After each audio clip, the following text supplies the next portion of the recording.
ಒಮ್ಮೆ ಸತ್ಯ ಮತ್ತು ಸುಳ್ಳು ಎರಡೂ ವಾಕಿಂಗ್ ಹೋಗುತ್ತಿದ್ದವು. ಹಾಗೆ ಹೋಗುವಾಗ ಹಾದಿಯಲ್ಲಿ ಒಂದು ಸುಂದರವಾದ ನದಿ ಕಂಡಿತು. ಎರಡೂ ತಮ್ಮ ವಸ್ತ್ರಗಳನ್ನು ತೆಗೆದು ನದಿಗೆ ಸ್ನಾನಕ್ಕೆ ಇಳಿದವು.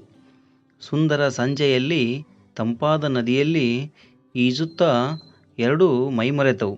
ಒಂದಷ್ಟು ಹೊತ್ತಾದ ಮೇಲೆ ಸುಳ್ಳು ಮೇಲೆದ್ದು ಬಂತು. ಸತ್ಯ ಇನ್ನೂ ಮೈಮರೆತು ನದಿಯಲ್ಲಿ ಈಜುತ್ತಾ ಇತ್ತು. ಸುಳ್ಳು ಅತ್ತಿತ್ತ ನೋಡಿ ಸತ್ಯದ ಬಟ್ಟೆಗಳನ್ನು ಧರಿಸಿ ಹೊರಟು ಬಿಡಿತು. ಸಾಕಷ್ಟು ಸಮಯದ ನಂತರ ಸತ್ಯ ಮೇಲೆದ್ದು ಬಂದಾಗ ಅದರ ವಸ್ತ್ರಗಳೇ ಇರಲಿಲ್ಲ. ಸತ್ಯಕ್ಕೆ ಸುಳ್ಳಿನ ವಸ್ತ್ರ ಧರಿಸಲು ಹಿಂಸೆ ಎನಿಸಿತು, ಅಸಹ್ಯ ಎನಿಸಿತು. ಅಂದಿನಿಂದ ಸತ್ಯ ಬೆತ್ತಲಾಗೇ ತೆರೆಮರೆಯಲ್ಲೇ ಓಡಾಡಲು ಶುರುಮಾಡಿತು. ಸುಳ್ಳು ಸತ್ಯದ ಹೊದಿಕೆ ಹೊತ್ತು ತಿರುಗುತ್ತಲೇ ಇದೆ ರಾಜಾರೋಷವಾಗಿ.